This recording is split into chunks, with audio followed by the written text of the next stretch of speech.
Okay, so today we're going to talk about the Model 36-1 3-inch barrel, 38 special, 5-shot revolver, dated around 1976, Smith & Wesson. Empty, as you can see. It is a 36-1 model. It is double action and single action, assuming you cock it back. It's not true DASA, of course. Firing pin is mounted on the hammer nose. It is, as you can see right here, let's get a pointer here, something's a little brighter. Pinned and recessed. And we'll drop the hammer down. So why did I get this, are you asking? Why not a regular 38 snub nose 442 or 36 model, whatever? Well, I like the older stuff, number one. Number two, I got excited about the new UCR series, Ultimate Carry Revolver, that Smith & Wesson was playing out, the newer sights. The price of those weapons is a lot of money. Also, while the sights are nicer and Novak-like and newer, they are not really appropriate for what I need it for. I don't really, these aren't target guns. These are basically defensive weapons. They're get off me guns. So then I looked into, then they came up the Night Guard version, which is an end frame, which is 3-inch, which has a 3-inch barrel, which is nice. However, the end frame is bigger, and it'll be bulky, kind of like carrying the Model 10 snub nose I have, sort of, in a way, in that type of heaviness. And while they're nice belt guns, it's just, I can easily see why the detectives of the 60s and 70s and everybody else carried the J-frame versus the Model 10 snub. Minus, of course, Detective Joe Friday. So then I looked into a 2 to 3-inch Model 10 38, also the FBI version, which I think is a Model 14. I want one of those because I really like, with a modern holster and the FBI can't, it's not that bad carrying my 4-inch Model 64 38. So I thought I'd get one of those, but those are very expensive. They're antiques, and they'll be heavy to carry. So I wanted something I could restore and make an everyday carry about. As you can see here, there is some Oxbow blue on here. So the original gun was bought for about $250 off of guns.com. $50 transfer fee. That was expensive there. After all was said and done, $100 gunsmith. I probably spent, this gun probably has about $250 into the gun as far as repairs and maintenance goes. I did restore the weapon. What we were trying to do is rehab this gun, make it look nice, and something what I call a field finish. Meaning it looks like it's used, but it doesn't look like it's all rusty and going to fall apart and done in-house. To re-blue a gun professionally is very expensive. I'm sure a local gunsmith could do something simple to it, but to actually get like re-blued up to the way it looked from the factory costs more than the gun's worth. So I re-blued the gun using Oxbow blue and a heat gun and all that stuff. This actually worked very well. I was hesitant to do it in the beginning. I removed all the rust using Kroll oil, or also known as PB Blaster. I used that. And I used steel wool.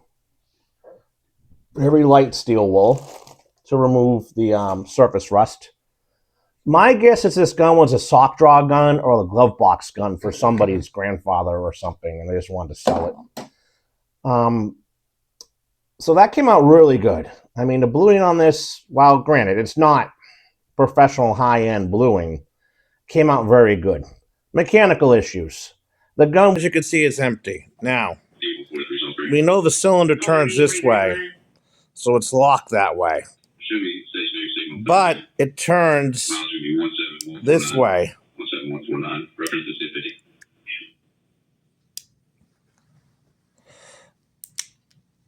It is locked. The cylinder will not turn.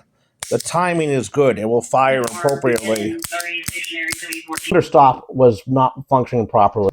I initially attempted to fix it. The first thing that I did was I replaced the cylinder stop spring, which is behind here, like right about here.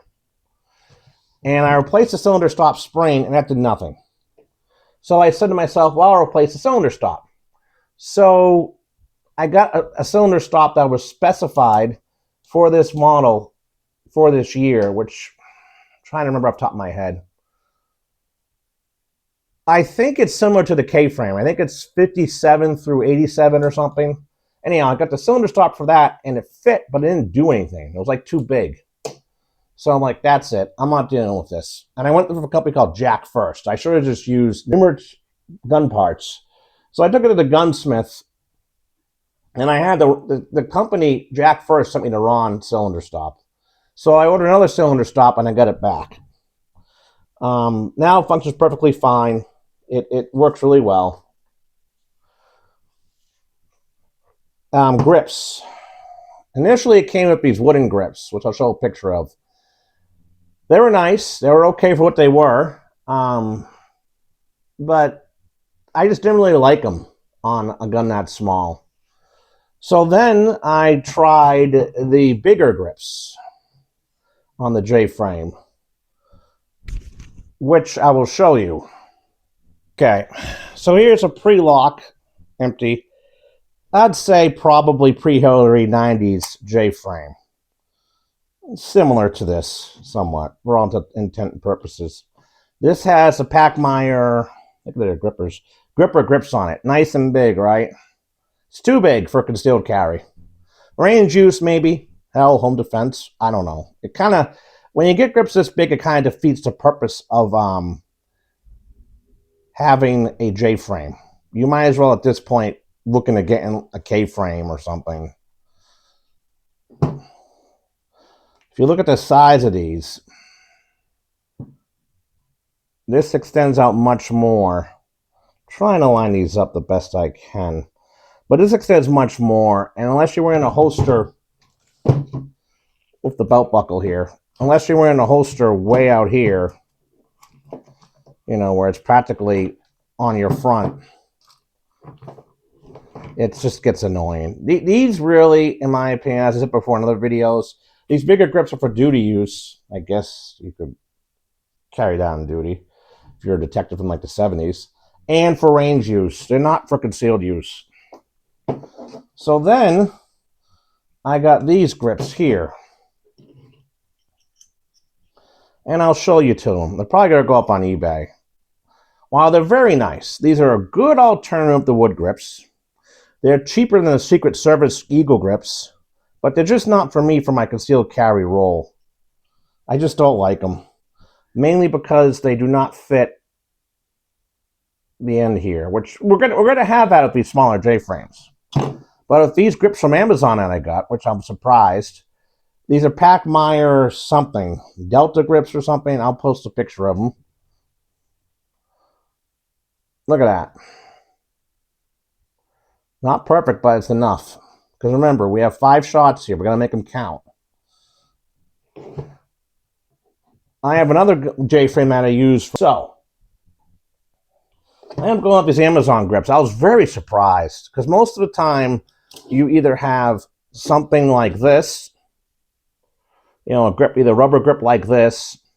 And if you're lucky, the original Uncle Mike's type grips, which I do have, that extend out a little bit like this. The Uncle Mike's grips are like this, or like a lot like this, but rubber. They're on the 2000s and 90s J-frames. They don't make them anymore. They go for a pretty penny on eBay.